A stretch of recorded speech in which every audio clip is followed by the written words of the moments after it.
Have you ever felt eyes pierce through you, not with admiration, but with quiet calculation, simply because your face still carries a youthful glow? Have you noticed how the same freshness that should be your honor badge is instead treated as an invitation for others to test you, doubt you, even scheme against you? And deep down, have you wondered why every trap they set crumbles before it can reach you, as if an unseen hand has been rewriting the outcome? That unseen hand is not coincidence. It is the mark of the God who chose you before the world whispered your name. While they were laughing, God was laying his blueprint, turning your seeming vulnerability into a hidden fortress. When they mistook your calm for ignorance, he was sharpening your discernment like a double-edged sword. Hebrews 4:12. When they believed your fresh energy meant inexperience, he was clothing you with the kind of wisdom that burned in David's heart when he stood before Goliath. The very glow they mocked became the signal flare of heaven's favor. And every time you walked away untouchable, it was because the battle had been won before it began. And now, chosen one, you are stepping into the season where that youthful light no longer only protects you, it becomes God's secret weapon. Your face carries the resilience of Esther stepping into the king's court, the courage of Joseph rising from prison to palace, and the quiet fire of those who will not be moved. As you read this, drop a comment with 777 if you feel that confirmation stirring inside you, because every time you do, it builds a wall of agreement around this community. Thank you, deeply and sincerely. To everyone who has supported through Super Thanks, your generosity is the echo that tells this message. It matters. Stay with me, because what unfolds next will reveal why your youthful glow is not only a shield, but a sword, a divine paradox designed to disarm your enemies and position you for victories they'll never see coming. God's chosen ones. Looking young made you a target, but also God's secret weapon.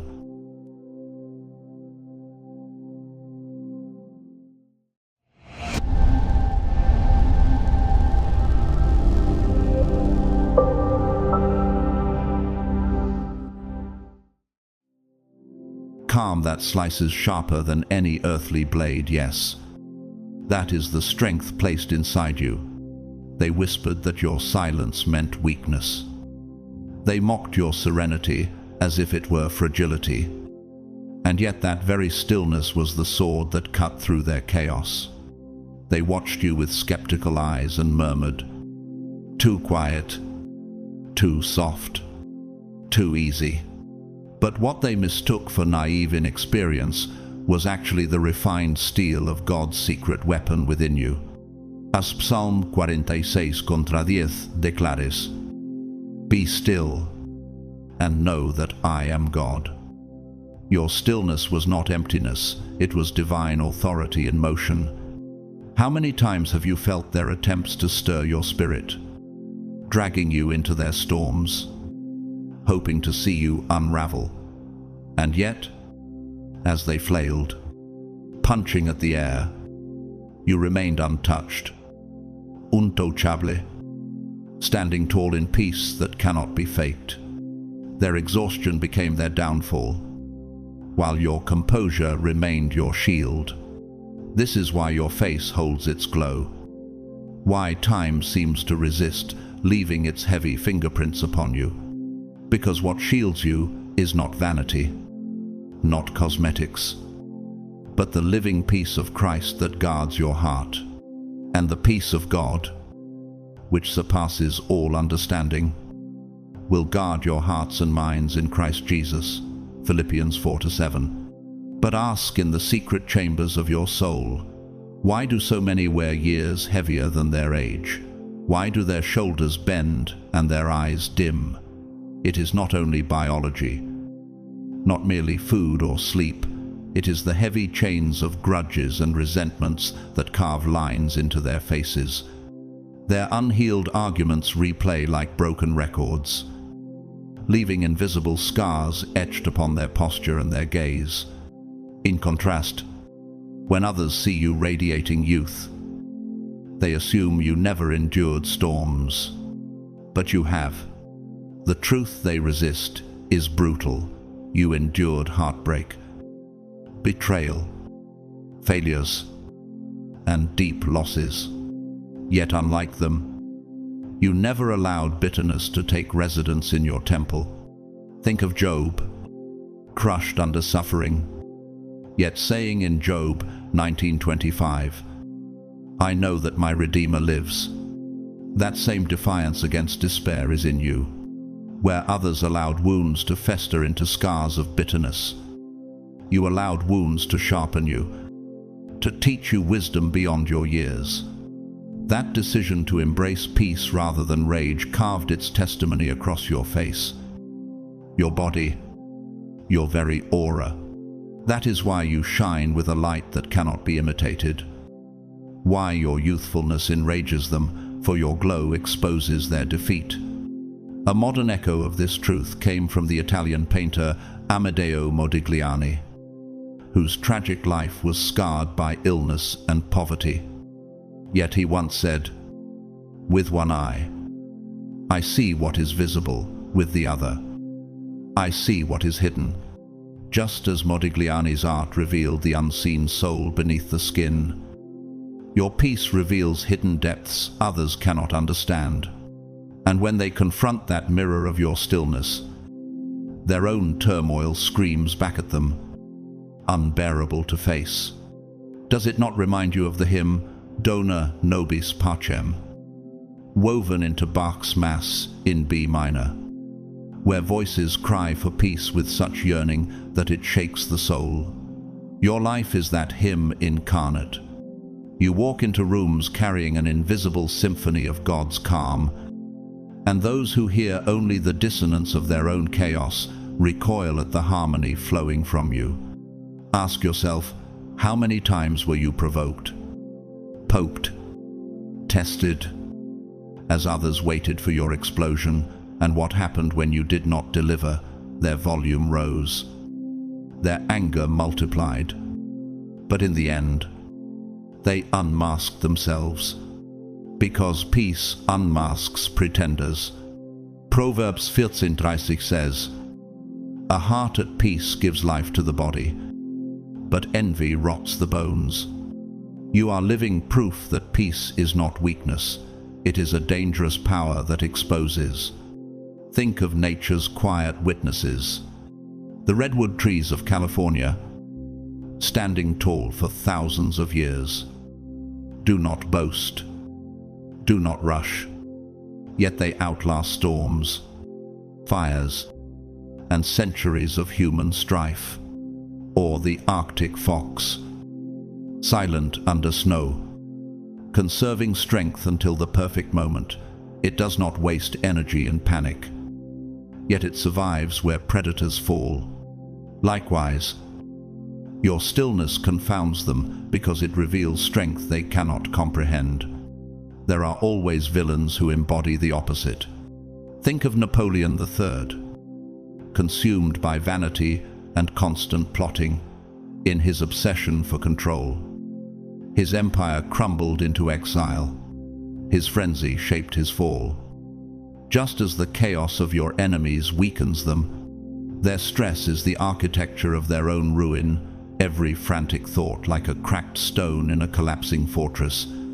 Meanwhile, your life is built on the heavenly blueprint described in Hebrews 11:10. For he was looking forward to the city with foundations, whose architect and builder is God. Well, even ordinary lives echo this. A woman named Maria, a nurse in a rural village, once said quietly after years of caring for the sick, "The less I carry inside, the longer I can carry others."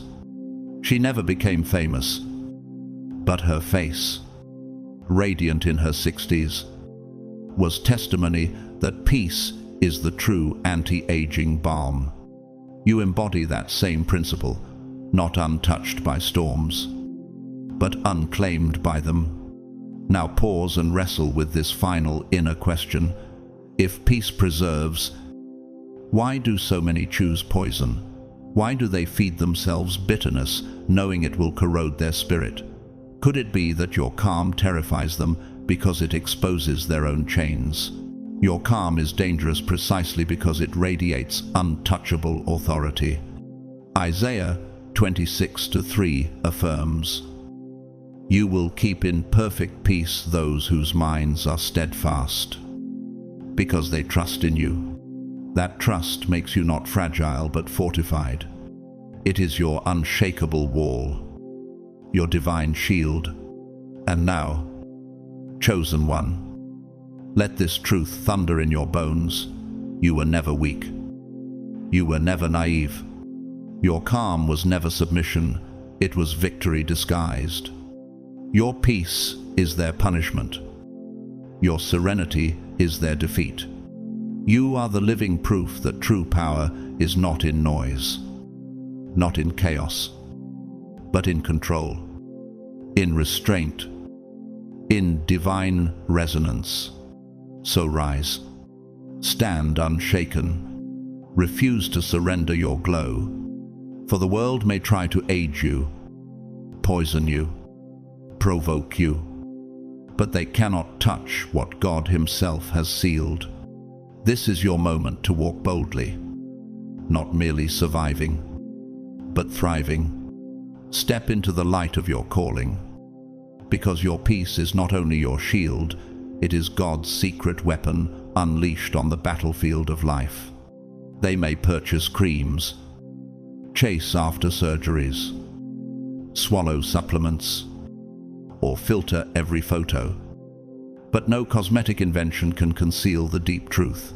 Stress carves lines into the soul, while serenity preserves youth like a hidden fountain. Your glow does not come from a jar, it flows from a wellspring of peace. As Isaiah 40:31 declares, "But those who hope in the Lord will renew their strength. They will soar on wings like eagles." Your renewal is supernatural, and your serenity is the crown that outshines their masks. Why does peace make the chosen ones appear ageless? Ask within. Is it not because stress floods the human body with poisons of its own making? Cortisol, adrenaline, the chemicals of fear wearing flesh down day after day, when nights are robbed of sleep and mornings weighed by bitterness, health collapses. And yet, what happens when you live in the rhythm of divine calm? Your body repairs, your skin breathes, your spirit expands. A cheerful heart is good medicine, but a crushed spirit dries up the bones. Proverbs 17:22. Think of the quiet streams in the Alps, clear, steady, flowing, shaping valleys, not with noise, but with constancy. That is you. Peace within you softens time's hand while storms outside rage. Yet ask yourself this: how many times have their late nights of envy drained their eyes while your silence sharpened your gaze? How many moments did their bitterness etch lines upon their faces while your forgiveness smoothed yours? The evidence is undeniable. History itself echoes this contrast. Nero, the Roman emperor, consumed with paranoia, lit his empire aflame in chaos. His fury aged him into ruin, his name cursed forever. Meanwhile, the Apostle Paul, though beaten, imprisoned, scarred, wrote letters of unshakable peace. And as he proclaimed in 2 Corinthians 4:16, "Though outwardly we are wasting away, yet inwardly we are being renewed day by day. Their chaos devours them, but your calm renews you." Nature repeats the same parable. The tortoise, slow and steady, lives far longer than creatures who burn themselves out in frenzy. The cedar tree, rooted deep, withstands storms that shatter weaker branches. Does your peace not operate the same? Their envy is wildfire. But you are a mountain stream, their hatred is rust. But you are polished steel under God's hand. And remember this, every attempt they made to drag you into their storm only backfired. Their venom doubled their decay. They sacrificed their youth to hatred, while your forgiveness preserved yours. That is the dagger they cannot remove. Your very existence is their mirror. Psalm 37:8 warns, refrain from anger and turn from wrath. Do not fret, it leads only to evil. Their aging is their own testimony against themselves. Imagine now the battlefield. Two soldiers fight the same war. One panics, screams, burns his energy recklessly. By the first battle, his strength is gone. The other calm, steady, conserving his breath, fights only when the strike matters. At the end, one collapses broken. The other still stands, untouched. Which one are you, chosen one? You are the survivor, carrying scars that did not steal your glow. Let us not forget modern truth. The biologist Barbara McClintock, awarded the Nobel Prize for her work on genetic transposition, once said she had to develop a feeling for the organism. She meant listening quietly to what life itself revealed, not rushing to control it. In the same way, your peace listens deeply to the rhythm of God's design. You did not fight every battle. They wasted their years fighting shadows. Does it not sting them that your face reflects resilience while theirs reflects regret each time they see you? They are reminded of survival they could not replicate. Psalm 34:14 commands, turn from evil and do good, seek peace and pursue it. You pursued peace, and it clothed you like youthful armor. And yes, villains surround every age. Consider Marie Antoinette's court, drowning in luxury and gossip, blind to the suffering of her people. Her indulgence carved decay not only into her kingdom, but also into her legacy, ending in the guillotine. Excess, chaos, and envy consumed her. But you, chosen one, refused the poisoned banquet of bitterness. You wear simplicity, discipline, and divine calm as your hidden jewels. So here is the fierce revelation. Your peace is not passive. It is armor. It confuses your enemies, protects your spirit, and inscribes strength upon every passing year. As John 14:27 declares, peace I leave with you, my peace I give you. I do not give to you as the world gives. That gift is your weapon, your inheritance, and your revenge. Rise then, chosen one. Stand firm, not merely surviving but thriving. Your youthfulness is not denial of pain, it is the proof that you mastered it.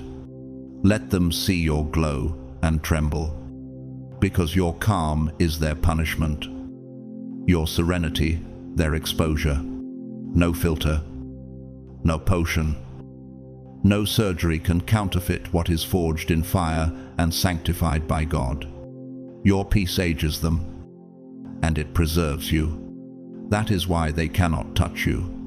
That is why you must walk boldly into every room, carrying the weapon of peace like a crown of victory. You refuse to carry their chains. While they shackled themselves to noise and spectacle, you cut yourself free. That freedom carved invisible fountains of youth into your face. Galatians 5:1 declares, it is for freedom that Christ has set us free. Stand firm, then, and do not let yourselves be burdened again by a yoke of slavery. This is not a poetic phrase. It is your biography written in real time. Is it not striking that one of the deepest reasons you look younger than your age is disarmingly simple? You will not be dragged into society's endless circus, where masses barter away peace for approval and trade their inner kingdom for outer applause. While they scramble for validation, you stepped out of line. That single decision preserved your spirit like a sealed cathedral, protected your energy like a fortress with unbreakable walls, and kept your face untouched while theirs crumbled under pressure. Most live as prisoners of other people's opinions. They wake up already comparing, already scrolling, already feeding their hearts with envy. They gossip at work, fight over trends, brag about what they cannot afford, and smile with clenched jaws. Tell yourself honestly, how could someone living that much noise avoid aging before their time? How can a heart that never rests produce a face that looks rested? Psalm 55:22 speaks directly. Cast your cares on the Lord, and He will sustain you. He will never let the righteous be shaken. You chose that path, and it now shows. Freedom does more than lighten the soul. It recalibrates the entire system. Modern neuroscience calls it neuroplastic resonance, the way peace rewires the body's frequencies, like tuning an instrument until it vibrates at a healing note.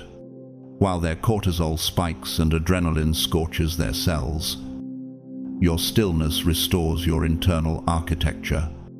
You became like the heavenly city whose architect and builder is God, described in Hebrews 11:10.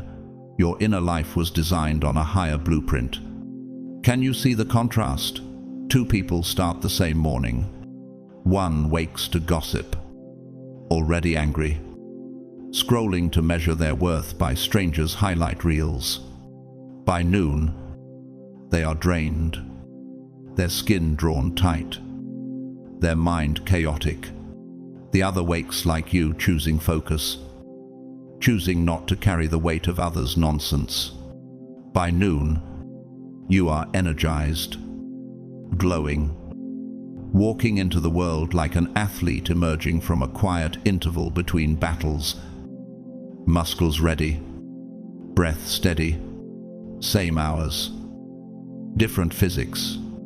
Their energy leaks like a cracked dam, yours flows like a pressurized spring.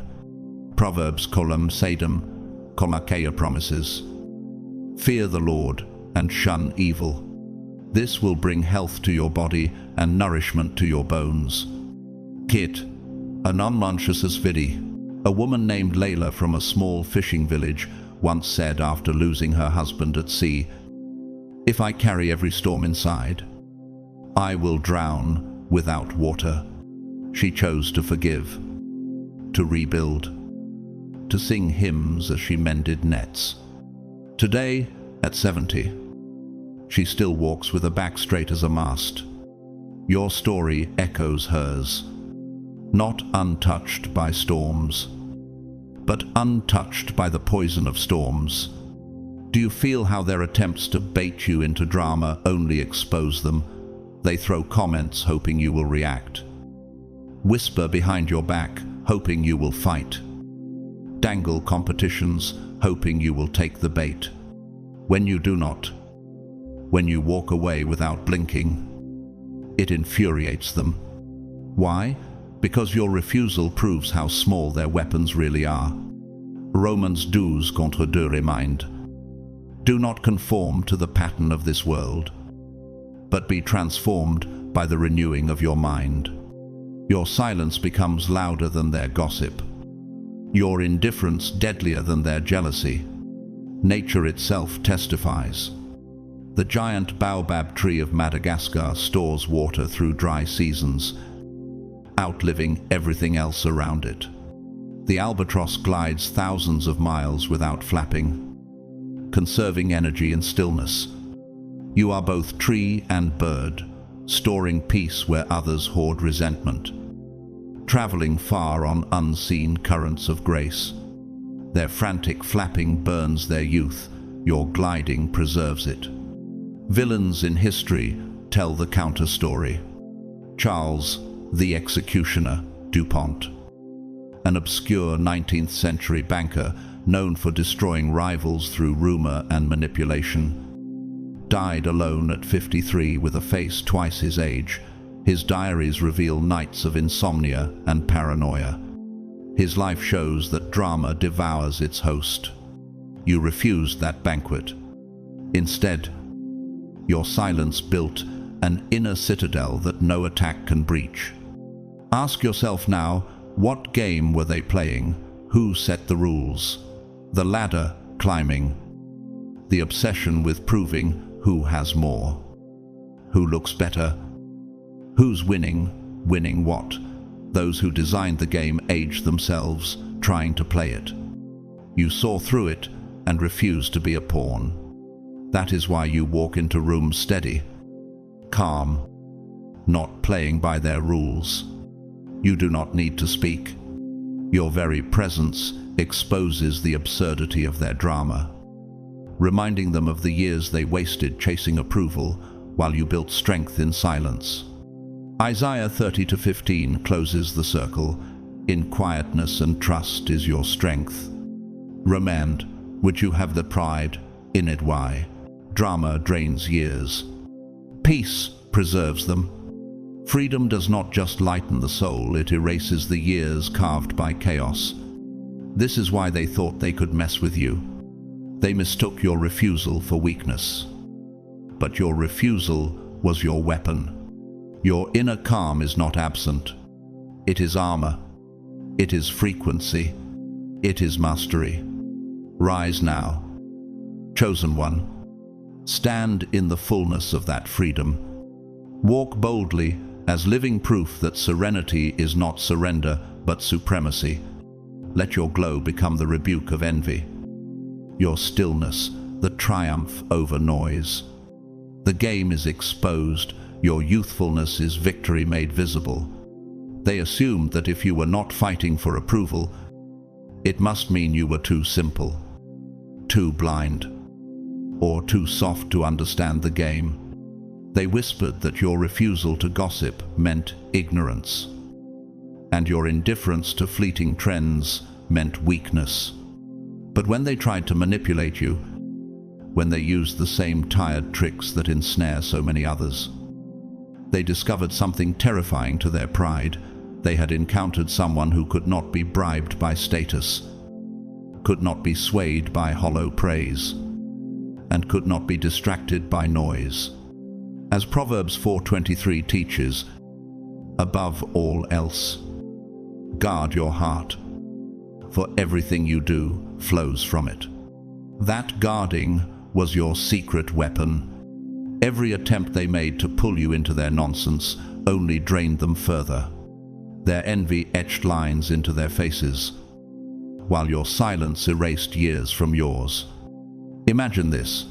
One person climbs a hill each day carrying heavy buckets of gossip, jealousy, and comparison on their shoulders. Their back bends. Their spirit collapses. Meanwhile, you stand at the top with empty hands and a steady gaze, untouched by their burden. Who remains upright when years pass? Who still radiates vitality? This is why Jesus said in Matthew 11:28, "Come to me, all you who are weary and burdened, and I will give you rest." They chose the buckets, you chose the rest. And yet, is it not true that walking away can feel lonely? The quiet path of peace does not always bring applause. Many stay in the circus because they fear being left out. But chosen one, you already discovered the paradox. Solitude is richer than false belonging. Can a shallow crowd give the nourishment that silence gives? Does the noise of empty chatter heal the heart? Or is it in solitude that God's voice becomes clear? Psalm 62:1 declares, "Truly my soul finds rest in God, my salvation comes from Him." Well, finer, each time you chose silence over gossip, solitude over fake company, growth over comparison. You were making investments, and the return on that investment is etched across your face and spirit. When others gasp, you don't look your age. They think it's genetics or luck, but it is the fruit of your choices. You refused the slavery of noise. You chose peace, and peace preserved you. The Spanish poet and mystic Saint John of the Cross once wrote, "Silence is God's first language." Your life testifies to this truth. Every quiet refusal, every gentle withdrawal, became not emptiness, but architecture, an inner cathedral that time cannot erode. And what are their gossip-filled days, if not buildings collapsing under faulty design? Nature repeats the lesson. The snow leopard moves unseen across mountains, conserving energy. Patient, unshaken, its survival is written in stillness. The cactus blooms brilliantly in deserts where other plants perish, because it stores life instead of wasting it. You are both leopard and cactus, conserving your essence where others bleed themselves dry. Isaiah 42:29 says, "He gives strength to the weary and increases the power of the weak." That increase is why you glow while they fade. History offers its villains. 2. Ferdinand de Lesseps, the French developer of the Panama Canal, was blinded by pride, gossip, and endless schemes. He collapsed in disgrace, ruined by scandals, aged by stress. His downfall remains a warning. Those who chain themselves to drama will see their faces carved by it. You chose the opposite. That choice was your fountain of youth. And what about ordinary lives?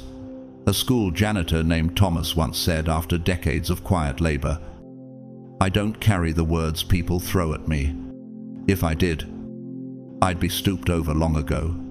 At 75, his face bore fewer lines than men half his age.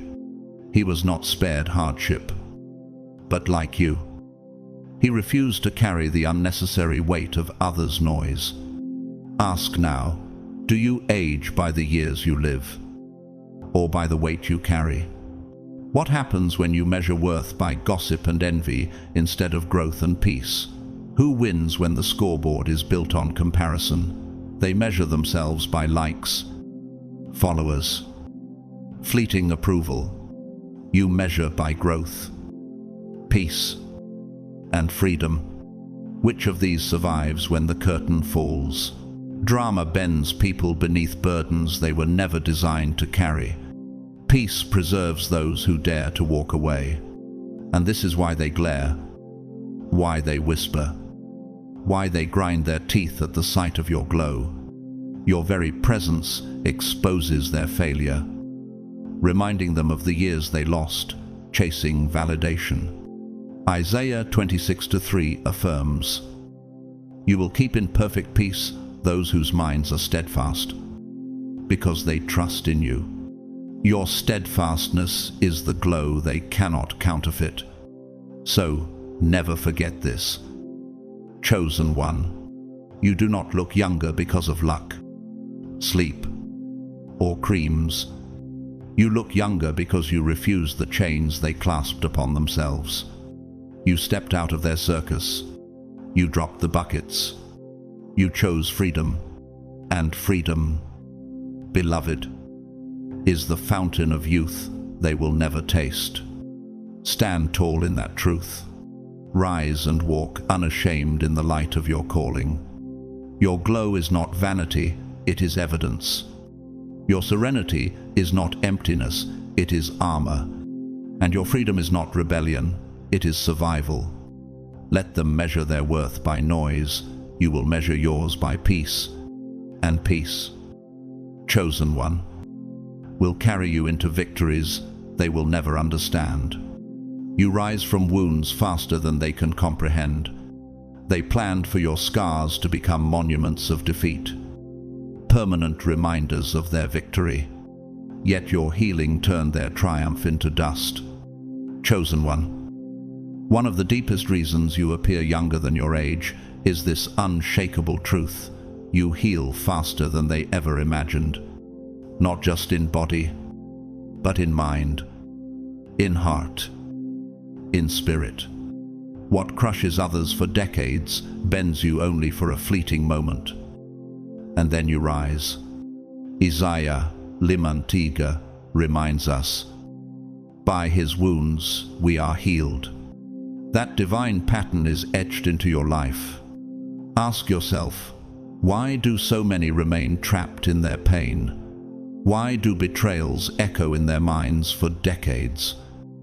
Rehearsed until bitterness becomes their identity, they clutch heartbreak like a medal of honor. Yet that weight disfigures their faces, clouds their eyes, and bends their posture. Meanwhile, you refuse to let negativity rent space in your soul. You feel deeply, yes, but then you release. You process. You let go. Psalm 147:3 declares, He heals the brokenhearted and binds up their wounds. That binding is why your spirit shines while theirs slumps. Imagine two travelers under the same storm. One clings stubbornly to the cold, refusing shelter, soaked and shivering, determined to remain a victim. The other dries themselves by the fire, warms their bones, and steps forward. Who emerges younger, stronger, lighter? That is you. Chosen one. Your storms are chapters, not prisons. Your wounds are lessons, not chains. 2 Corinthians 4:17 says, For our light and momentary troubles are achieving for us an eternal glory that far outweighs them all. Number thinks, is this not why people marvel? How are you still standing? How do you still look so radiant? They don't realize that scars on your body became wisdom in your spirit. Failures were stepping stones. Betrayals became fuel. What should have aged you became a renewal. Their frustration grows because, while they still bleed from the choices they refuse to face, you already walk forward, healed. Nature itself tells this same truth. The starfish regenerates limbs lost to predators, coming back whole where others would perish. The forest after fire sprouts greener shoots, nourished by the ashes. You embody this pattern of divine biology. Every wound births growth. Romans 8:28 affirms, and we know that in all things God works for the good of those who love him. Paradis. But think now of those who clung to their wounds. History whispers warnings. Charles VI of France, remembered as Charles the Mad, refused to release paranoia and betrayal from his court. His obsession consumed him until his face twisted with torment. His reign crumbled, and his legacy was scarred forever. What destroyed him was not only illness, but the refusal to heal. You chose the opposite path. You rise where others rot. And is it not haunting to notice that every cut they tried to inflict on you now mocks them? Each scar they hoped would shame you became a badge of resilience. Each loss they thought would break you became your testimony. Their weapons backfired because they never understood this. Healing is the sharpest revenge. Jeremiah 32:2 says, But I will restore you to health and heal your wounds. They saw one shut. Even ordinary lives tell this story. Maria, a seamstress from a forgotten town, lost her husband and her shop in the same year. People whispered she would fade away. Instead, she rebuilt from scraps, stitching garments by candlelight until her work supported an entire street. At 60, her eyes shine brighter than her youth. She once said, Every stitch I made was a stitch in my own healing. Your life echoes hers. You stitched wounds into strength. And now ask this in your spirit: what ages faster? The wound itself, or the bitterness of clinging to it? What makes the face sag, the pain of the moment, or the replaying of it every day afterward? This is the brutal truth they cannot face. Their refusal to heal is their prison, and your commitment to healing is your fountain of youth. So never forget, your rapid healing is not weakness, it is power. It is why you glow younger while others fade. It is why your presence confuses them, why your peace terrifies them. They thought betrayal would bury you, rejection would define you, setbacks would stop you. Instead, each became a stepping stone into radiance. And now, every time they see your untouchable light, they are forced to admit your healing is the proof that you were chosen. Rise, chosen one. Stand in your scars as victories, not stains.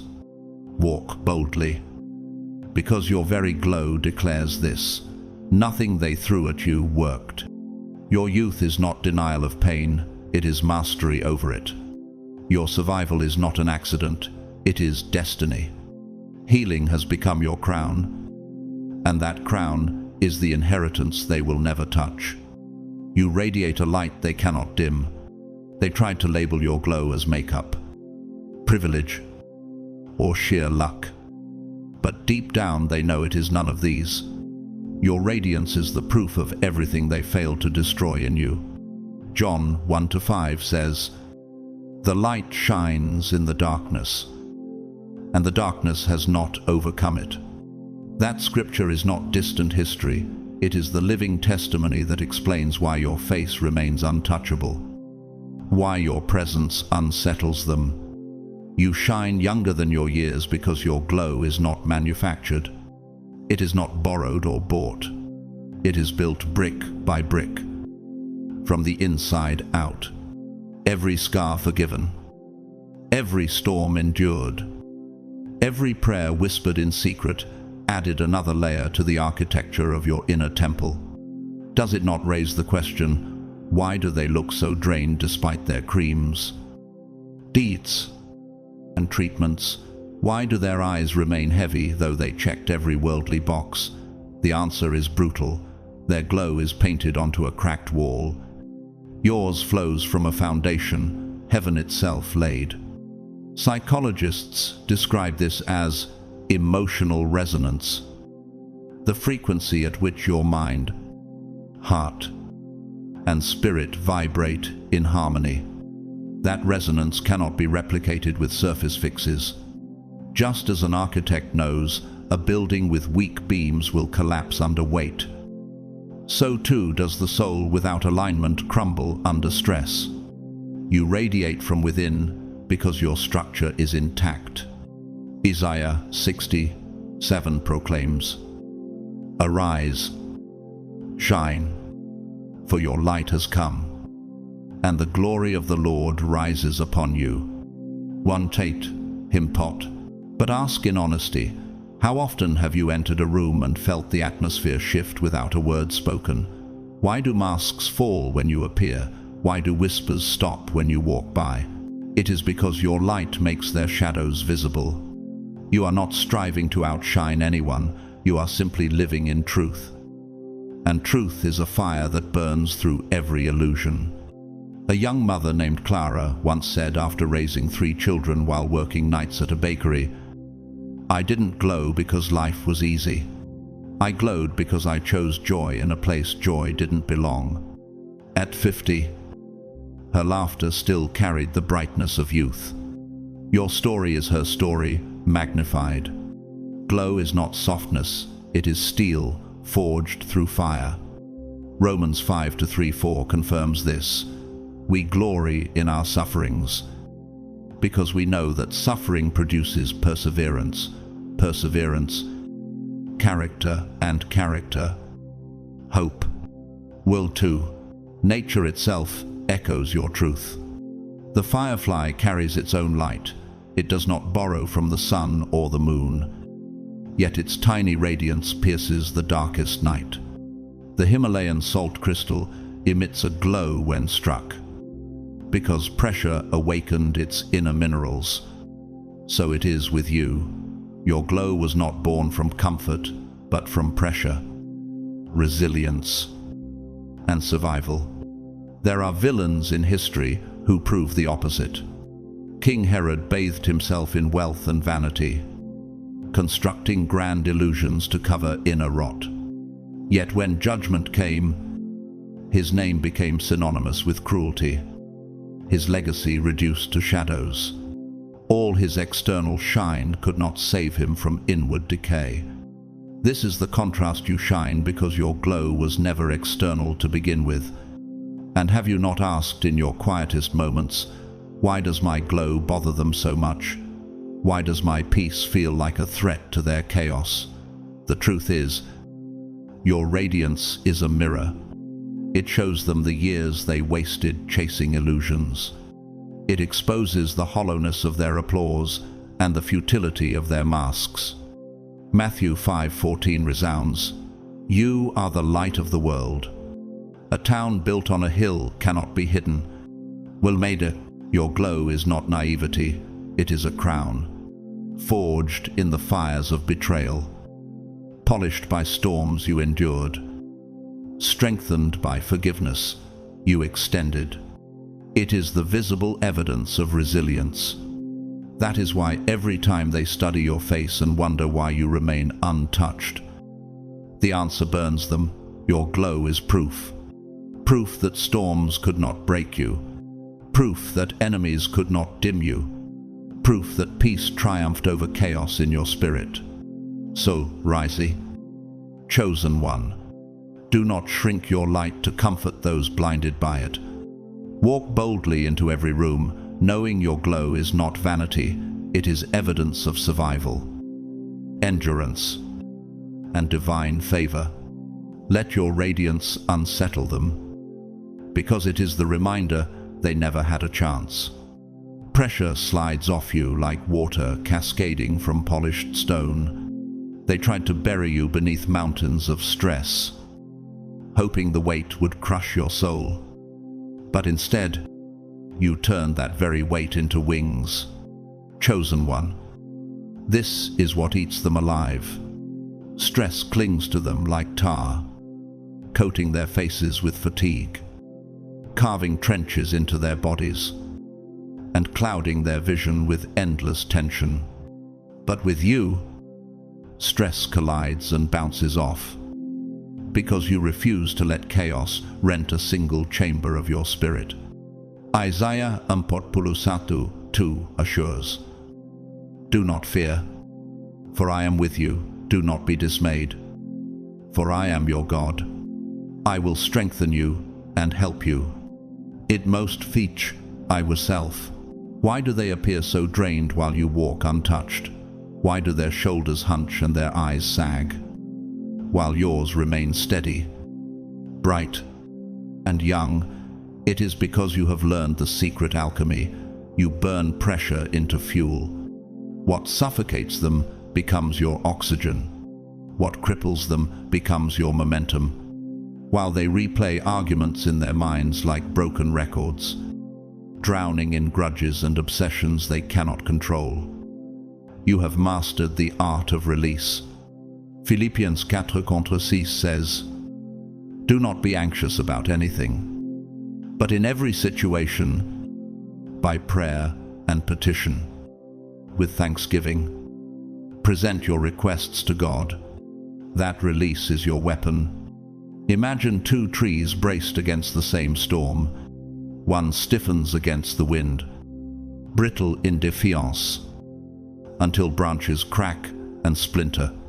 The other bends, sways, adapts to the rhythm of the gale, and when the sky clears, it stands taller for having danced through the violence. Which tree survives? Which one thrives? That is you. Chosen one, You bend without breaking. You adapt without losing yourself. The storms that sought to uproot you only deepened your roots in God's soil. Jeremiah 17:8 paints this picture. They will be like a tree planted by the water that sends out its roots by the stream. It does not fear when heat comes. Its leaves are always green. Lichen. Does it mean you never feel stress? Of course not. You feel its touch, but you refuse to worship it. You do not let it dig trenches into your soul. You mine from it only what is useful, then discard the rest like ash from a furnace. That is the mystery. They cannot comprehend. What should have destroyed you has instead built you. Each pressure refined you like fire tempers steel, leaving you sharper, stronger, brighter. A modern voice echoes this truth. Viktor Frankl, the Austrian psychiatrist and Holocaust survivor, once said, "Between stimulus and response, there is a space. In that space is our power to choose our response. You live in that sacred space. Stress arrives. Yes, but you decide its fate. You transform it into wisdom, into strength, into glow, and that terrifies them, because it exposes how easily they are mastered by what you command. Nature mirrors your resilience in countless ways. The camel, carrying burdens across deserts, survives by storing life deep within, releasing water slowly while others collapse. The volcano, under immense pressure, does not implode. It releases in fire that reshapes entire landscapes. So too with you, stress does not corrode you. It creates eruptions of strength that alter the terrain of your destiny. Romans 5 contre 3 à 4 proclaim, "We also glory in our sufferings, because we know that suffering produces perseverance, perseverance, character, and character, hope." With Thosfordrider, history offers its cautionary villains. King Saul, tormented by jealousy and insecurity.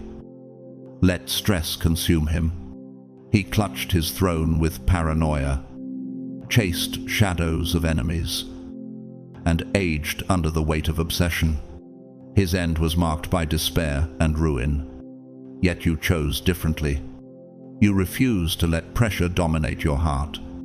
What aged Saul before his time has kept you timeless, and even among ordinary lives. There is proof. A bus driver named Elias, known in his town for working double shifts for 30 years, once shared, "I survived not by avoiding stress, but by refusing to let it live in me overnight." He prayed before every dawn, released his worries before every dusk. At 60, his face carried none of the lines expected from a lifetime of strain. His testimony echoes yours, pressure acknowledged, but never worshipped. So ask within, what truly ages a soul's stress itself, or the choice to cling to it? Why does pressure corrode some while refining others? Could it be that your calm under pressure is their greatest nightmare? Because it proves that nothing they hurl can break you. James 1:12 answers. Blessed is the one who perseveres under trial, because having stood the test, that person will receive the crown of life. That crown rests upon you, chosen one, every time they see your youthful face. Every time they notice how lightly you carry yourself despite the storms you've survived. It cuts them deep, because while stress aged them into shadows of themselves, you turned stress into strength. That is why your presence feels timeless, why your glow unsettles their chaos, why your resilience is a rebuke to their fragility. So rise. Stand boldly in the knowledge that pressure is not your enemy, it is your sculptor. Wear your glow as armor. Carry your calm as fire, and walk as the living proof that nothing can touch you. For you are not merely surviving stress, you are mastering it. And mastery, chosen one, is the secret fountain of youth they will never drink from. Your energy is a fortress they will never breach. They mistook your kindness for weakness, but the moment they tried to sink their teeth into you, they broke themselves against your boundaries. Chosen one, this is the truth they never expected. You guard your spirit with discernment, and that fortress is one of the greatest reasons you look younger, fresher, and more alive than the rest. Proverbs 4:23 commands, above all else, guard your heart, for everything you do flows from it.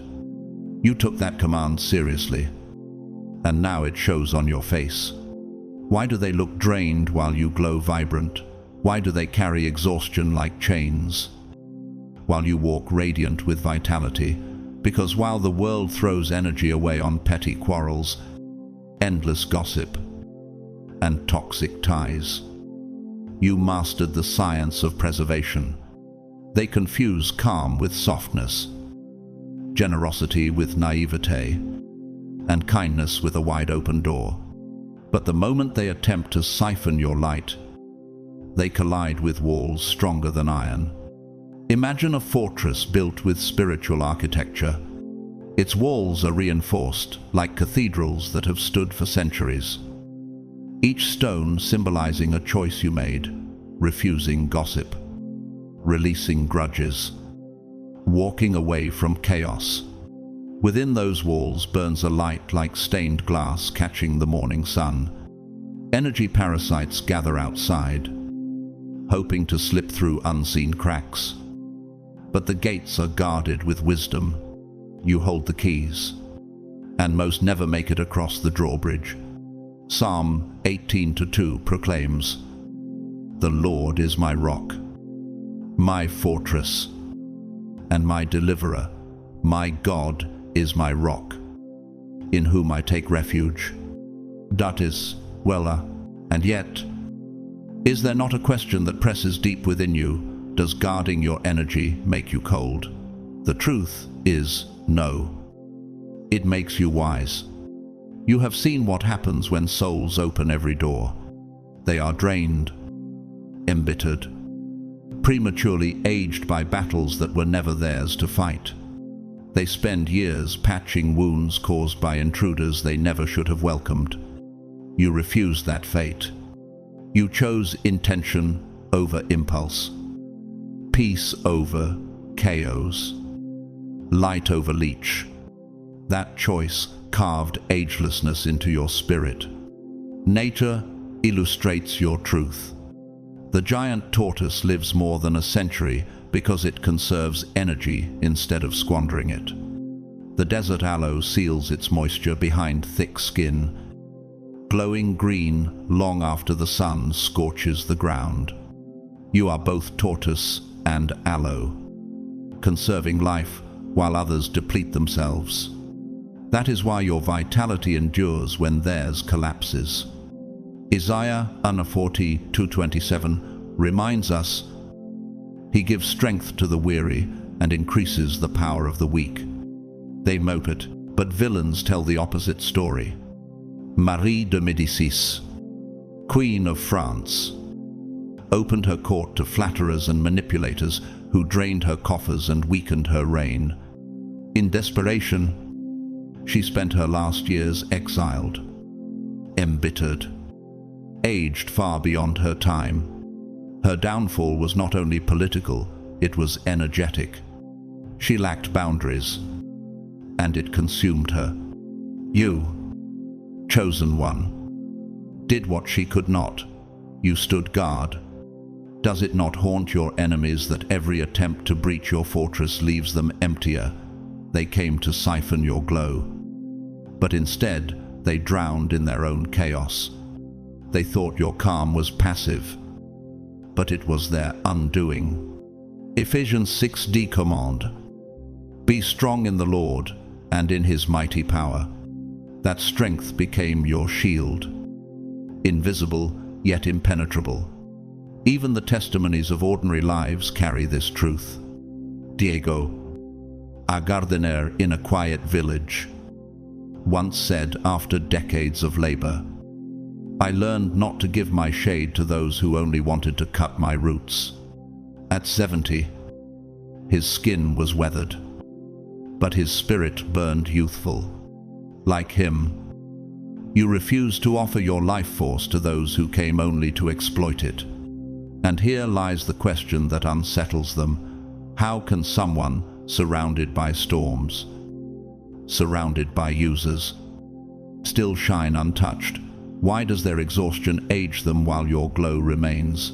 The answer is as sharp as it is simple. They cannot drain what they cannot reach. Your fortress is not isolation. It is protection of the empire God entrusted to you. So rise, chosen one. Stand unashamed in your strength.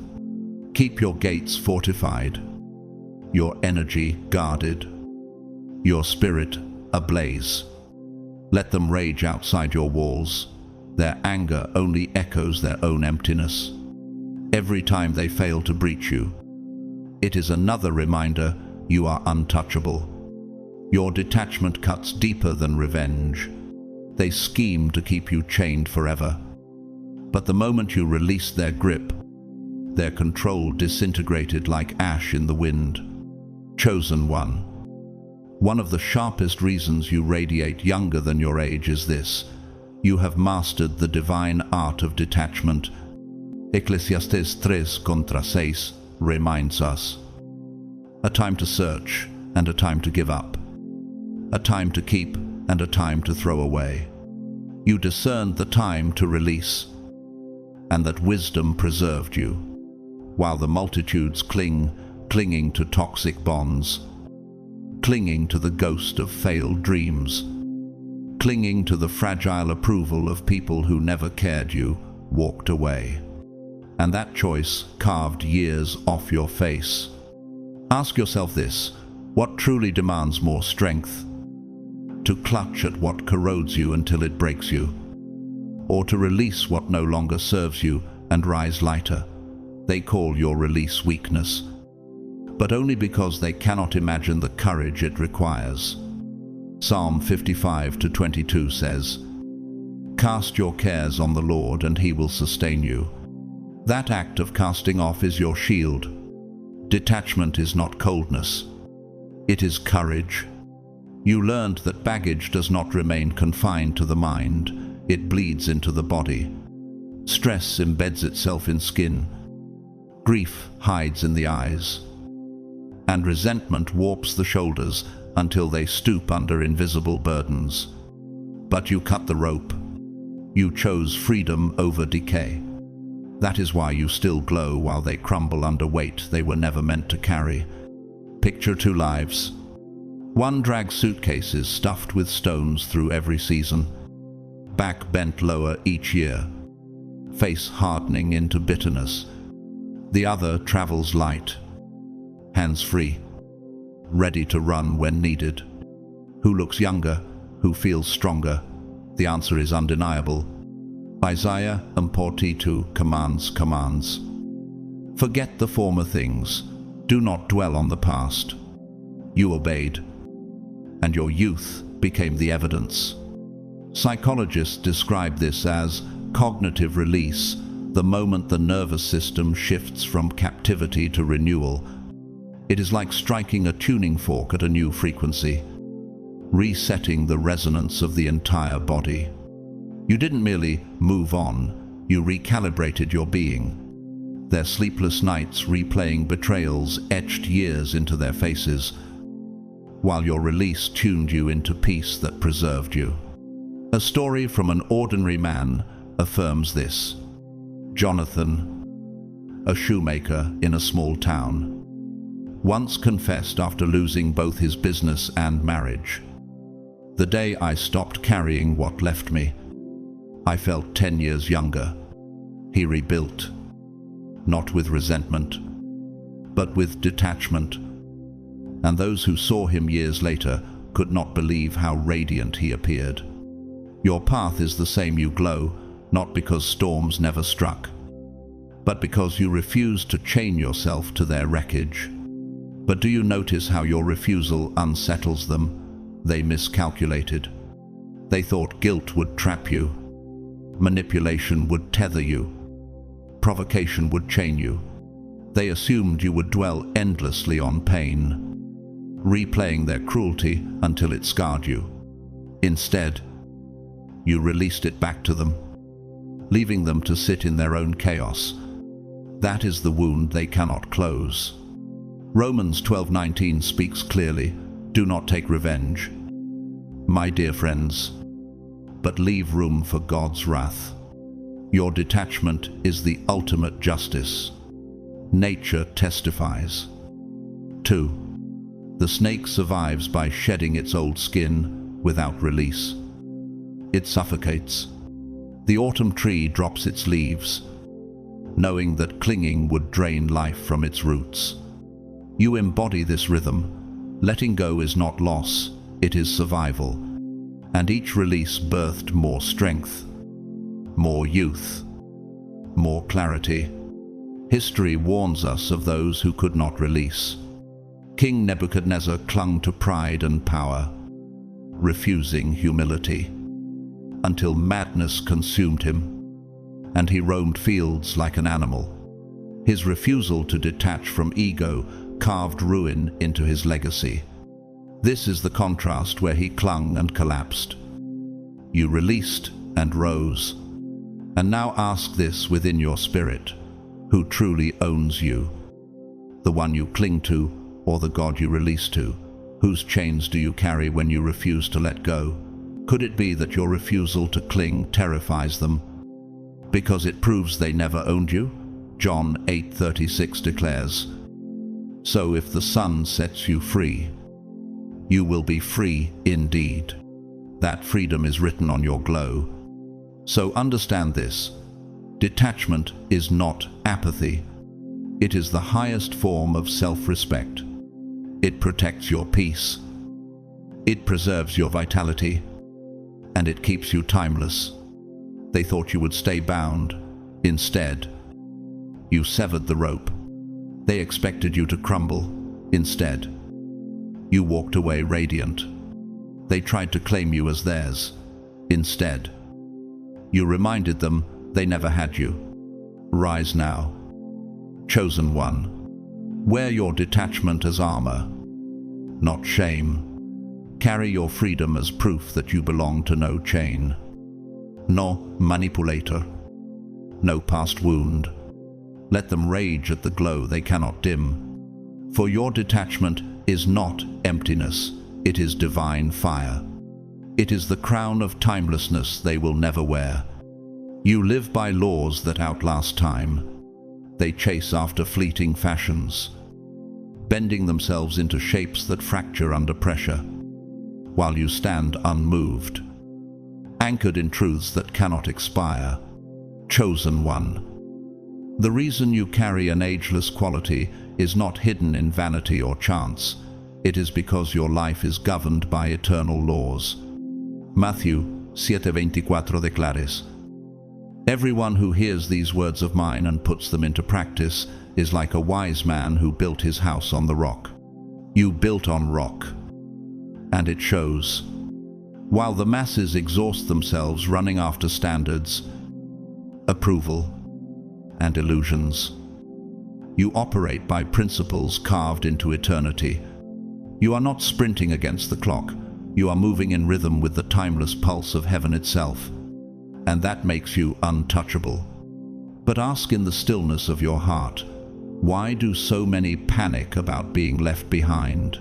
Why does the fear of missing out carve trenches into their faces and anxiety into their souls? Their frantic running ages them. But your peace preserves you. You know that energy, balance, and purpose are not passing luxuries. They are the true foundations of life. You have aligned yourself with laws that never crack, never wrinkle, never fade. Isaiah 40:2 testifies, "The grass withers and the flowers fall, but the word of our God endures forever." That endurance is written across your aura. Their trends wrinkle them, your truth preserves you. Imagine two roads. One is crowded, flashing with lights, full of noise, people rushing in circles, chasing smoke. The other is calm, paved with ancient stones that have stood for centuries, marked with pillars that outlast empires. Most rush down the first, aging with every anxious step. You walk the second calm, clear, steady. Who will look younger at the end? Who will still be standing when the noise burns itself into silence? Philosopher Søren Kierkegaard once wrote, "Anxiety is the dizziness of freedom. The world mistakes its anxiety for progress, while you learned that freedom is found not in chasing everything, but in needing nothing." This unsettles them deeply. They can't understand why you don't scramble, why you don't fracture under pressure, why your glow increases as theirs fades. They misinterpret your calm as luck, your wisdom as arrogance, your stability as stubbornness. But the truth is far more dangerous to them. You refuse to build on sand, and you chose stone. And what is stone if not the eternal word? Psalm 119:89 proclaims, "Your word, Lord, is eternal. It stands firm in the heavens." That firm foundation radiates through your very face. This is why your presence feels like fresh air, because it carries the scent of eternity. Even the arts have whispered of your truth. In Handel's Messiah, the chorus thunders, "And he shall reign forever and ever." Every note carries the power of permanence, a reminder that kingdoms fall, but eternity stands. Your life echoes that chorus, steady, unbroken, forever aligned. Nature also testifies. The glacier, moving slowly but reshaping mountains. The sequoia, rooted for millennia, standing taller. Each century both carry the authority of endurance. You are the human echo of their resilience. While others sprint and collapse, you stand because you move with eternity's rhythm. History warns of the opposite. Emperor Diocletian, who boasted of persecuting the faithful, built monuments to his glory, yet his empire decayed. His name tarnished. His monuments crumbled. He built on sand, and the tide erased him. You, chosen one, built on the eternal, and that is why your glow cannot be erased. And even in ordinary life, truth emerges. Rosa, a farmer's wife from a small village, once said, after years of hardship, "I plant for seasons, but I pray for eternity."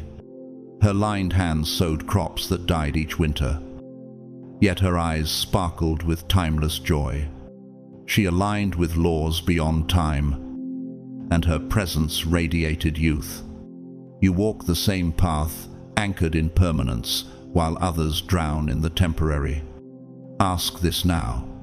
What ages a person more, the march of years, or the frantic sprint to meet illusions that fade with the morning light?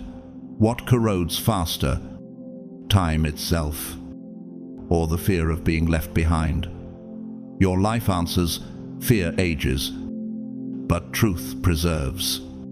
John 14:7 affirms, "Peace I leave with you, my peace I give you. I do not give to you as the world gives." That peace sustains your glow. So stand boldly. Chosen one, do not trade your timeless rhythm for their chaos. Refuse the panic. Resist the scramble. Reject the illusions. Build on stone, and you will outlast the storm. For your glow is not an accident, it is evidence of eternity living within you. Rise now and walk with the confidence of one who lives by laws that will never fade. Your glow is proof that you are untouchable. They confused your kindness with weakness. They thought your compassion made you soft. Your generosity made you naive. And your gentle presence meant you were blind. What they never realized is that your kindness made you untouchable. Chosen one. This is one of the gravest mistakes they committed, mistaking your glow for gullibility, your smile for simplicity, and your peace for ignorance. Proverbs 19:22 says, "What is desirable in a person is kindness, and it is better to be poor than a liar." Your kindness was never ignorance, it was strategy, and that truth cut them deeper than any blade. Why do so many misread kindness as weakness? Why does the world assume that peace must mean powerlessness? Their blindness is exposed in the very moment they attempt to manipulate you and find themselves crashing into your discernment. They thought they could trample you, but your kindness became the fortress they could never breach. Most people cannot grasp this. Cruelty ages the spirit. Bitterness etches harsh lines into the face, and malice bends the body under invisible weight. But kindness it preserves. Compassion lifts the spirit. Forgiveness keeps the posture straight. Mercy lights the eyes. Ephesians 4:32 declares, "Be kind and compassionate to one another, forgiving each other, just as in Christ God forgave you." That forgiveness is written across your very glow. Imagine a fox moving silently in the forest. Predators scoff at its calm, assuming it harmless. Yet every step is calculated, every move precise. That is you, serene, radiant, underestimated, yet sharper than they dare imagine. And have you not wondered in your private hours, why do they always assume I am easy prey? The answer is simple. They cannot fathom someone being kind by choice. They project their own weakness, believing that kindness must come from ignorance. But your kindness comes from strength. Your smile disarms, but your discernment destroys. You are not blind to their games. You have seen every manipulation before they played it. Read every flattery before they spoke it, and dismantled every trap before it was sprung. Romans 12:20 reminds us, "Do not be overcome by evil, but overcome evil with good." You mastered this, and that mastery preserved your youth while their malice aged them. Nature itself echoes your truth. The river carves mountains not by violence but by persistence. The sunflower stands radiant, not because it fights the storm, but because it keeps turning toward the sun. Your kindness functions the same way it preserves you while eroding their cruelty. But history also bears witness to the consequences of misjudging kindness. Pontius Pilate, believing his power would silence Christ, dismissed the weight of mercy for the illusion of control. Yet his name is remembered in infamy, while the name of Jesus, who embodied kindness unto death, reigns eternal. The very act Pilate thought was weakness became the cornerstone of redemption. Your story reflects the same pattern. What they called weakness has become your eternal strength. An ordinary woman named Leah, a nurse who spent decades caring for patients in silence, once said, "I chose kindness every day not because I didn't see cruelty, but because I refused to let it live in me." At 70, her face glowed with serenity, her body moved with youth, and everyone who met her felt peace radiate from her presence. Leah's testimony is yours magnified. Your youthful glow is the fruit of strength hidden in kindness. And what unsettles them most? Your youthful aura becomes camouflage. They see softness where there is strategy. They see innocence where there is insight. They come believing they've found prey, only to leave shattered by the realization they were never in your league. Their plans collapse before they begin because your intuition reads them like an open book. Matthew 10:16 warns, "Be wise as serpents and harmless as doves." You embody both the harmless glow of the dove and the piercing wisdom of the serpent. So let them keep mistaking your kindness for weakness. Each time they do, they only expose their blindness. For beneath your glow lies wisdom sharper than their schemes, resilience deeper than their malice, and strength forged in eternal fire. This is why you remain radiant, while they remain defeated. Rise, chosen one. Do not dilute your kindness to fit their shallow understanding. Wear it as armor, wield it as strategy, and let it remain the timeless fountain that preserves your youth. For your kindness is not weakness, it is the untouchable force that ensures you will always stand when their cruelty consumes them. You do not beg for their applause. They sacrificed their youth on the altar of validation, while you preserved yours by never needing their approval. Chosen one. One of the greatest reasons you look younger, fresher, and more alive than your years is because you refuse to play their exhausting game of chasing validation. Galatians 1:10 ask, "Am I now trying to win the approval of human beings or of God? If I was still trying to please people, I would not be a servant of Christ." You chose service to truth over slavery to applause, and that choice preserved you. While the world runs itself ragged for likes, comments, claps, and fleeting status, you absorbed a truth most cannot stomach. No opinion from the outside can ever define your worth. That realization alone carved a radiant separation between you and the masses. But here is the question: why do so many live like prisoners of opinion? Why do they bend themselves into shapes that don't fit just to be accepted? They put on masks, spend money they don't have, and sacrifice peace for attention that vanishes in seconds. No wonder their faces look weary. No wonder desperation hangs heavy in their eyes. They are aging themselves daily in a race that leads nowhere. You, on the other hand, glow precisely because you never surrendered that power. Validation ages the soul. Self-worth preserves it. Psalm 139:14 proclaims, "I praise you because I am fearfully and wonderfully made."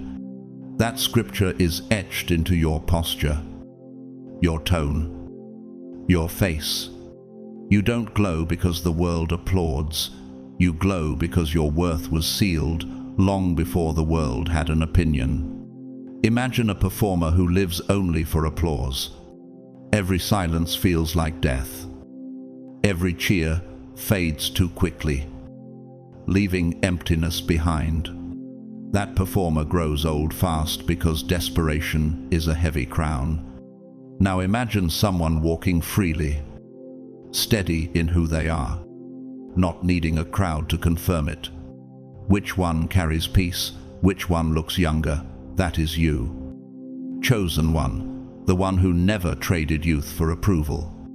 Psychologists call this internal locus of control. The ability to draw strength from within rather than being enslaved by external noise.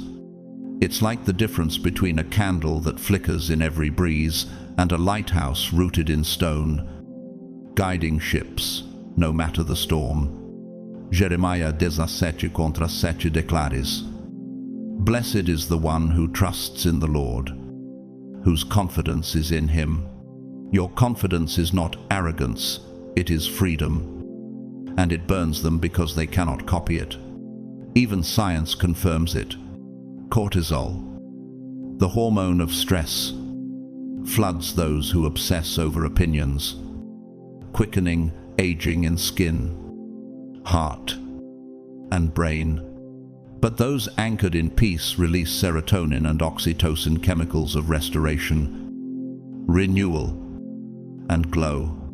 That is why your presence feels timeless, while theirs decays. History testifies with a warning. King Ahab of Israel was enslaved to the approval of Jezebel and his people. His reign collapsed under manipulation because he valued applause over obedience to God. His name is remembered in shame. Meanwhile, Elijah, mocked and hunted, stood firm without applause, and his spirit burned so brightly he was carried to heaven in a whirlwind. Which legacy do you carry? Which path leaves the mark of youth on the soul? And even ordinary lives carry the same truth. Maria, a seamstress in a forgotten village, once said, "The day I stopped sewing myself into other people's expectations, I started to feel alive again." She lived quietly, with no crowd cheering her on. Yet at 70, her face carried the peace and vitality of a woman decades younger. Like her, you glow because your worth is self-sustained. But doesn't your calm confidence unsettle them? They mistake it for arrogance because they cannot comprehend someone being that secure without outside validation. They assumed praise could manipulate you, or criticism could break you. Instead, you stand beyond both. Whether they clap or fall silent, you remain unshaken. Isaiah 2:22 warns, "Stop trusting in mere humans, who have but a breath in their nostrils. Why hold them in esteem?" You stopped trusting in applause, and in that moment, you became timeless. Nature itself affirms this. The eagle does not beg the flock to admire its flight. It soars alone in the currents of heaven. The ancient oak does not strain for applause from passing travelers. It stands unmoved through centuries, its strength radiating life. You are both eagle and oak, rising and enduring, untouched by shallow approval. So let this cut deep. Every time they see you stand tall without their validation, it burns them. Your glow is their reminder of how enslaved they are to opinions. They crave the claps that never last, while you thrive on the eternal. John 12:43 reveals the truth of their chains. For they loved human praise more than praise from God. That chain binds them, but you broke free. Rise now. Chosen one. Stop bending. Stop shrinking. Stop waiting for their applause. Your worth was decided in eternity, not in their fleeting cheers. Walk forward, radiant, knowing you will outlast their noise because you built your confidence on stone, not sand. Your glow is not just youth, it is timelessness. And that timelessness is the inheritance of those who refuse to bow to the crowd. You refuse to stay who they remember. They tried to freeze you in the frame of yesterday, to hold you hostage to an outdated version of yourself. But your evolution shattered their schemes overnight.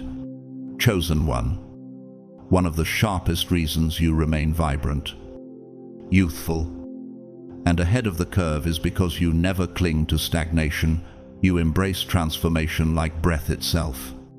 2 Corinthians 5:17 declares, "Therefore, if anyone is in Christ, the new creation has come, the old has gone. The new is here." That renewal is the rhythm of your life. While the fearful dig their heels into old ground, clutching comfort zones that decay with time, you lean into change with boldness. You do not resist what's next. You step into it. And that willingness to grow is why time seems to move slower for you, but faster for them. Have you noticed how those who replay the same mistakes, repeat the same words, and walk the same tired paths begin to age before their years? Why do their eyes dim while yours burn brighter? The answer is simple: resistance corrodes. Evolution preserves. Stagnation is a silent thief. It wears the body down, dulls the mind, and withers the soul until lifelessness shows on the face. But you treat life as an endless journey. Every challenge becomes raw material for growth. Every setback becomes fuel. Every ending becomes the seed of a beginning.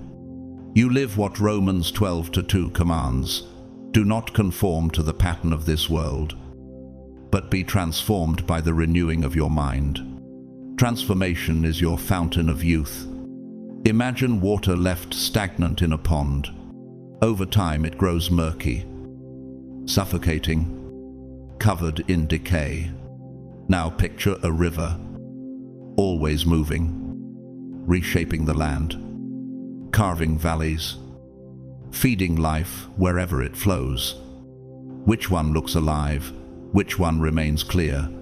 You are the river, chosen one. They are the pond, and your flow infuriates them, because it exposes how long they have remained stuck.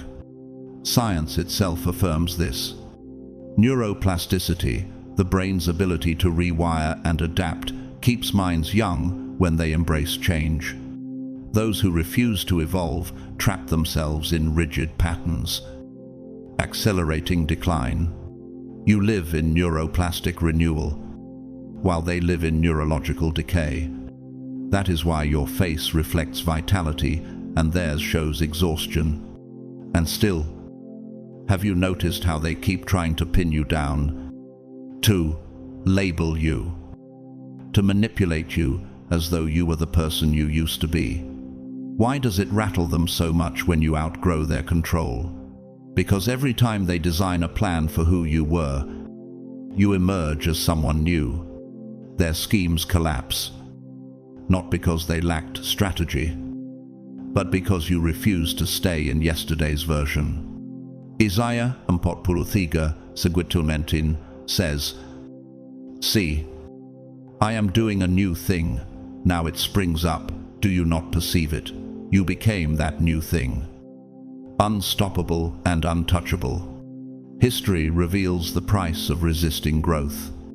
King Saul clung to pride and old patterns, unable to evolve into the leader God called him to be. His refusal aged his reign into ruin. In contrast, David, though flawed, embraced evolution. Each battle, each failure, each triumph reshaped him into a man after God's own heart. That adaptability preserved his legacy. Whose path do you mirror, the rigid or the renewed? Even in ordinary lives, there is proof. Samuel, a carpenter in a mountain village, once said, after losing his workshop in a fire, "The flames burned my tools, but they gave me new hands." He rebuilt with methods younger craftsmen couldn't match. At 60, he carried the glow of reinvention. Like him, you glow not because change never came, but because you welcomed it. Nature sings the same truth. The caterpillar does not cling to crawling, it embraces the cocoon, dies to what was, and rises with wings. The forest does not resist seasons, it sheds leaves, rests, and bursts alive again. You embody this eternal rhythm. Evolution is your lifeblood. And even art whispers your story. In Beethoven's Ninth Symphony, the tension builds, collapses, and transforms into the Ode to Joy, a reminder that out of struggle, renewal is born. You are that symphony in motion, carrying harmony through every storm. But ask this deeply: why do they hate your transformation so much? Why does your renewal cut them so sharply? Because your evolution is a mirror. It shows them the years they wasted fighting change, the strength they never cultivated, the youth they traded for fear. Philippians 3:13-14 declares, forgetting what is behind and straining toward what is ahead, I press on toward the goal to win the prize. You live pressing forward, while they wither, clinging backward. So, understand this: your evolution is not just survival, it is strategy. It is your secret weapon. That is why you look younger than your years. Why you remain radiant when others fade. Why no one can keep up with you. They thought they could freeze you in who you once were. But you are already flowing into who you are becoming. Rise now. Chosen one. Do not apologize for your growth. Do not shrink to fit their memories. Keep evolving.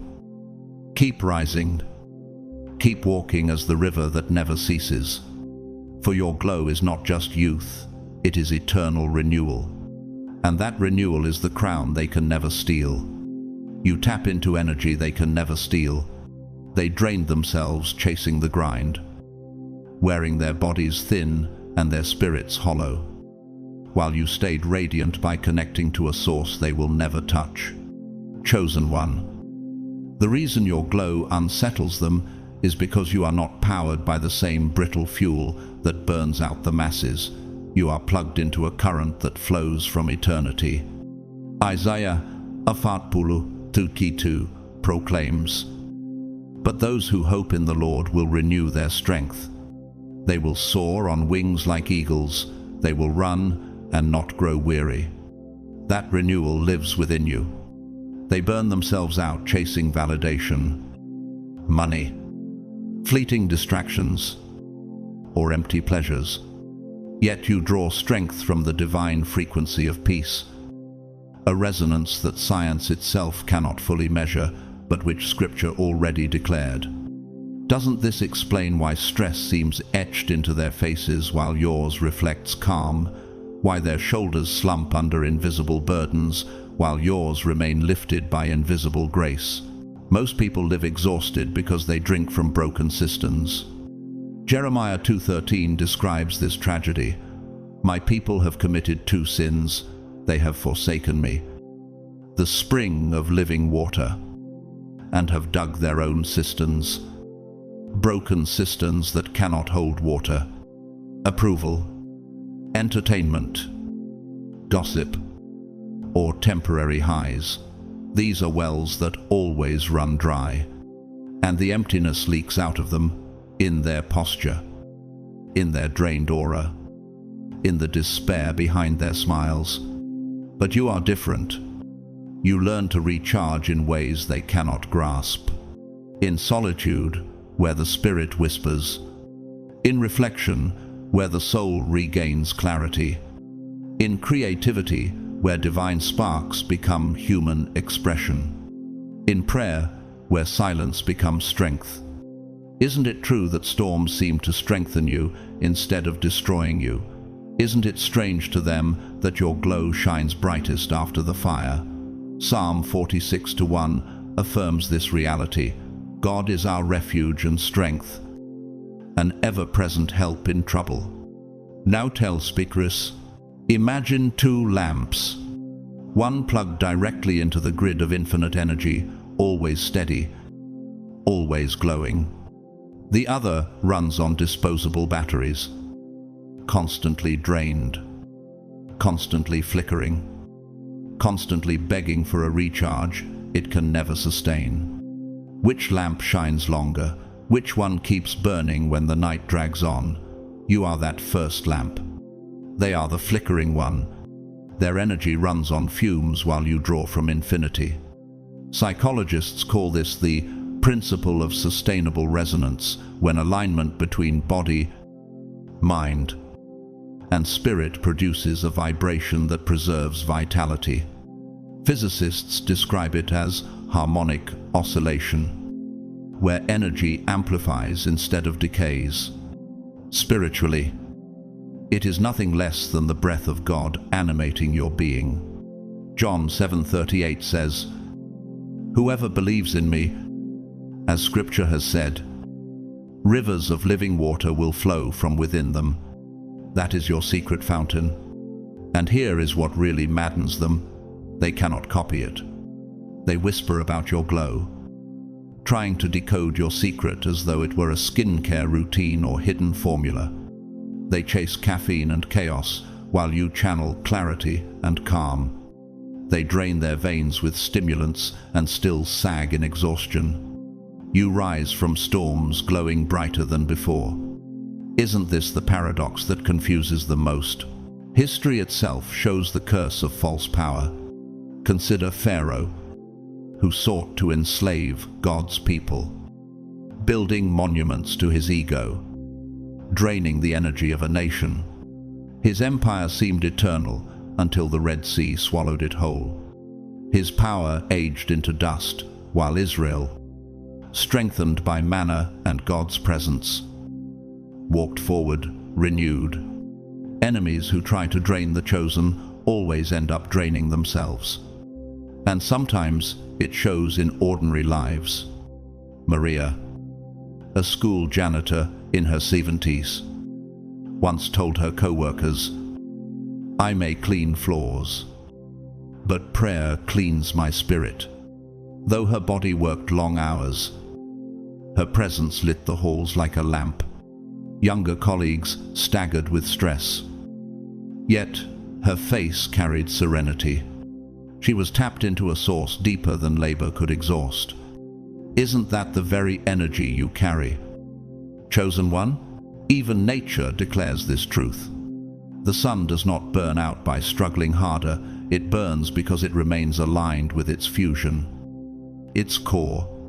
The ocean never dries because it is fed by rivers and rains in a cycle of eternity. But a shallow puddle evaporates at the first touch of heat. They are the puddle. You are the ocean. Art also echoes your reality. In Mozart's Requiem, the music begins with shadows of mortality, yet transforms into a resonance that seems to stretch beyond death itself. That is your life. Storms may start the song, but the conclusion is eternal harmony. Matthew 11:28-29 reinforces this invitation. Come to me, all you who are weary and burdened, and I will give you rest. You took that rest, and it preserved you. And here is the dagger that cuts them deepest. Your timelessness proves that shortcuts never win. They may spend fortunes chasing vitality through surgeries, stimulants, or synthetic highs. But when their faces collapse under the weight of exhaustion, yours remains untouched. When their spirits flicker, yours burns steady. Why? Because you tapped into the eternal current, and they never will. So rise with confidence. Chosen one. Do not apologize for the glow they cannot steal. Do not shrink when your radiance exposes their emptiness. Your alignment with the eternal makes you untouchable. They thought they could drain you, take from you, and weaken you, but every attempt only revealed the truth. Your source is endless, and your glow is forever. Your glow exposes what they hide. They don't hate the light itself. They hate the shadows. It forces them to confront within their own souls. Chosen one, your youthful energy is not simply a blessing. It is a mirror. And that mirror terrifies them because every time you enter a room carrying vitality, peace, and a glow they cannot fabricate, it reflects back to them everything they've neglected, denied, or buried. John 3:20 says, "Everyone who does evil hates the light, and will not come into the light for fear that their deeds will be exposed. Isn't that exactly what happens when your presence unsettles them? The lines on their faces, the heaviness in their posture, the bitterness etched into their spirits, these things scream louder when you stand beside them. Instead of letting your radiance inspire transformation, they shrink back, threatened by the comparison. Why does your life radiate aliveness while theirs feels so drained? Why do they lash out at what could have been a beacon of hope? Instead of mending their neglect, they project their insecurities onto you. Gossip, mockery, and attack flow not because of who you are, but because of who they have refused to become. Your presence reminds them of an uncomfortable truth. They could reclaim their own vitality if they had the courage to release toxicity. But isn't it easier for them to attack than to heal? Psalm 27:1 proclaims, "The Lord is my light and my salvation, whom shall I fear?" When you carry that divine radiance, it exposes every mask they hide behind. Their envy is not born from your success, but from their refusal to rise. Imagine someone staring into a cracked mirror. Every flaw appears exaggerated, every imperfection distorted. That is how they experience you. Your glow magnifies the fractures they tried to cover, and instead of gratitude for the reminder, they choose resentment. They hope that by dimming you, they won't have to face themselves. Yet the truth remains, you are not dimming. You are not responsible for their discomfort. Doesn't their reaction prove that your light unmasks the truths they have spent years burying? Ephesians 5:13 reminds us, "But everything exposed by the light becomes visible, and everything that is illuminated becomes a light." Well, my forfon, their envy, judgments, and bitterness are weapons thrown like arrows. Yet none penetrate your shield. You laugh anyway. You breathe freely anyway. You live anyway because your vitality is rooted in a source no one can steal. And here lies the paradox. Their insecurities rot them like rust eating iron, while your glow renews you daily like the morning dew, refreshing the earth. Lamentations 3:23 says, "They are new every morning. Great is your faithfulness." I will do to the compted. Psychologists call this projection, where the mind casts its own hidden shame onto another. Physicists might explain it with optics. When pure light hits a fractured surface, the distortions are not in the light, but in the cracks. Architects would say your spirit is like a cathedral built on eternal stone. Its stained glass windows refract light in patterns that reveal both beauty and brokenness. Isn't it striking that the very same light that comforts some burns others?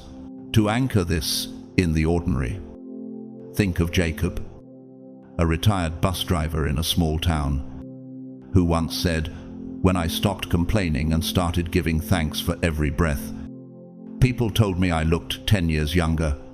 His glow wasn't from wealth or status, but from a decision to release bitterness. He too reflected the truth that glow exposes what others conceal. And even in art, this truth is proclaimed.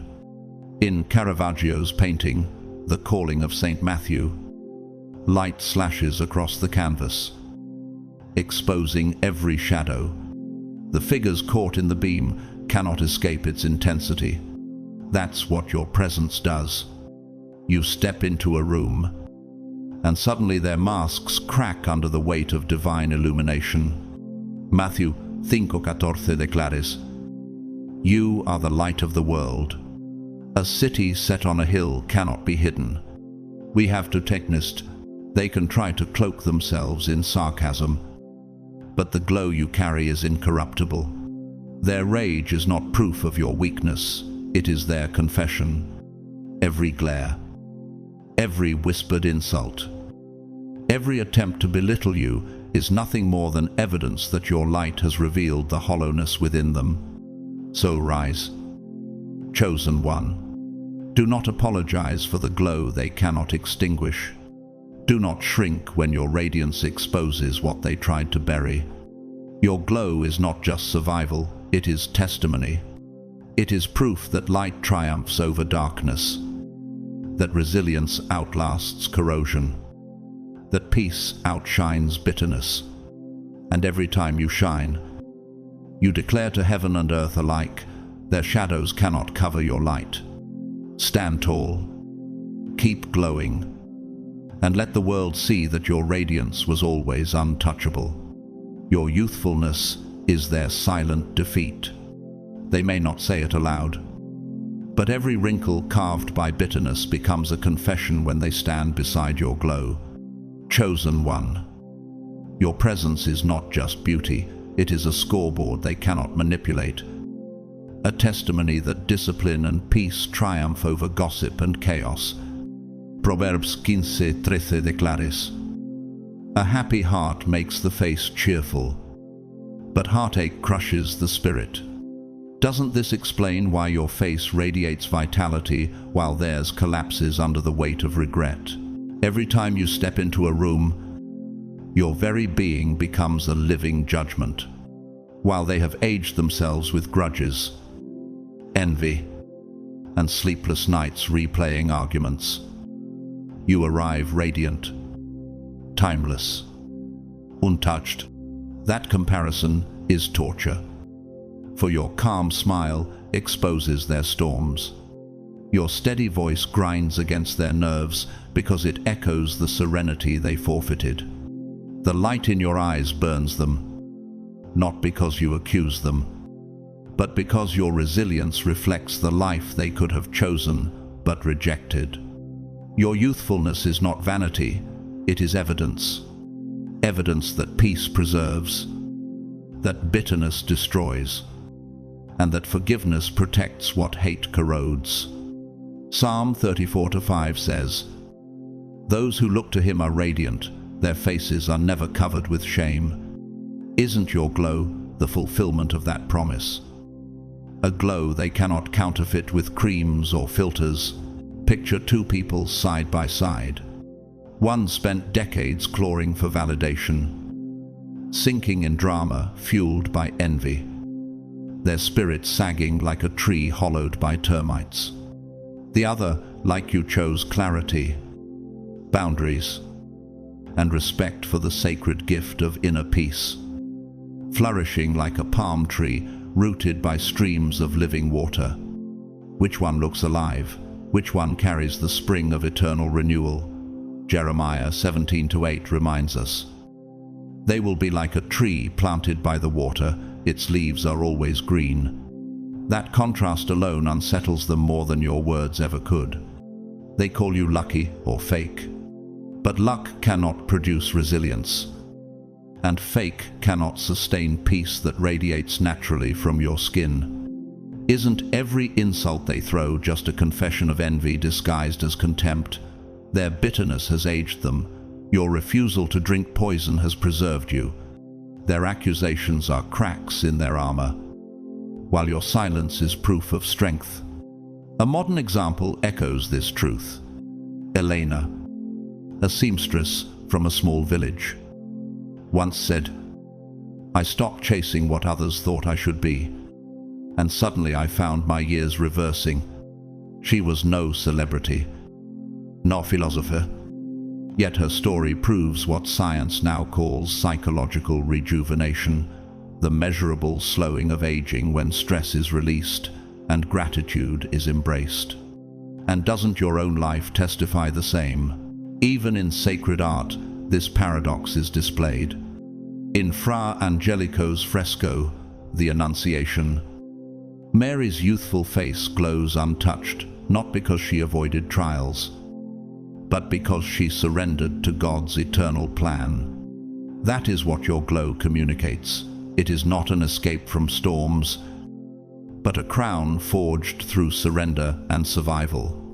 And here is the brutal truth they cannot deny. Your face tells the story of survival. Theirs tells the story of surrender. You thrived where they collapsed. You rebuilt where they decayed. Isaiah 61:3 promises a crown of beauty instead of ashes, the oil of joy instead of mourning.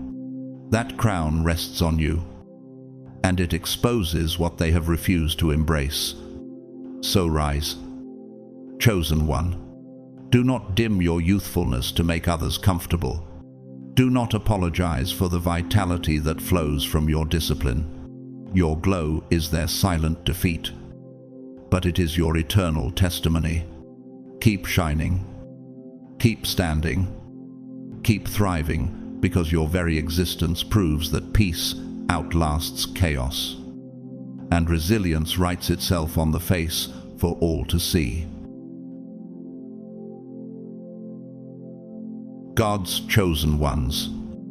As we draw this message to a close, let us pause and recognize the sacred truth that has been unfolding, what the world saw as your weakness, your youthfulness. In your glow, your calmness was never weakness at all. It was God's secret weapon, a shield forged in silence, in prayer, in resilience. They thought your appearance made you a target, but heaven designed it to make you untouchable. Your youthful radiance is not the absence of struggle, it is the presence of divine preservation. You have carried storms that should have broken you, yet here you stand, radiant. You have endured betrayal, rejection, envy, and manipulation. But your light shines brighter because God has chosen you as his vessel of endurance. Isaiah 40:31 reminds us, "They that wait upon the Lord shall renew their strength. They shall mount up with wings as eagles." That is why you look younger, lighter, and freer, because your strength has been renewed again and again. Let us not ignore the deeper meaning of this. Every wrinkle you do not carry is evidence of chains you refuse to wear. Every glow in your eyes is proof of bitterness you chose not to hold. Every calm word from your lips is testimony that peace is not weakness, but heavenly power. And when your enemies see you walking untouched by the chaos that consumed them, it is a silent reminder that God's covering has always been over your life. But here is the challenge. Will you continue to walk in this truth? Or will you allow their words, their envy, and their projections to pull you into their storm? Ask yourself, how many more years will you protect by choosing peace over drama? How many blessings will you preserve by refusing to drink from the cup of bitterness? How many doors will heaven open because you chose to glow instead of grow bitter? Chosen one. Remember, your youthfulness is not just a gift for you, it is a message for the world. When they see you shining, it exposes their shadows. When they witness your calm presence, it convicts their chaos.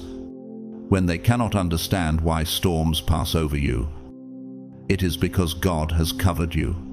Psalm 91:7 declares, 1,000 may fall at your side, 10,000 at your right hand, but it will not come near you. This protection is your inheritance, and your glow is the evidence. And so, I say this with conviction, do not dim your light to make others comfortable. Do not shrink back when your very existence becomes a mirror to their regrets. Stand tall, chosen one, glow boldly. For your glow is not vanity, it is victory. Your glow is not arrogance, it is anointing. Your glow is not accidental, it is assignment.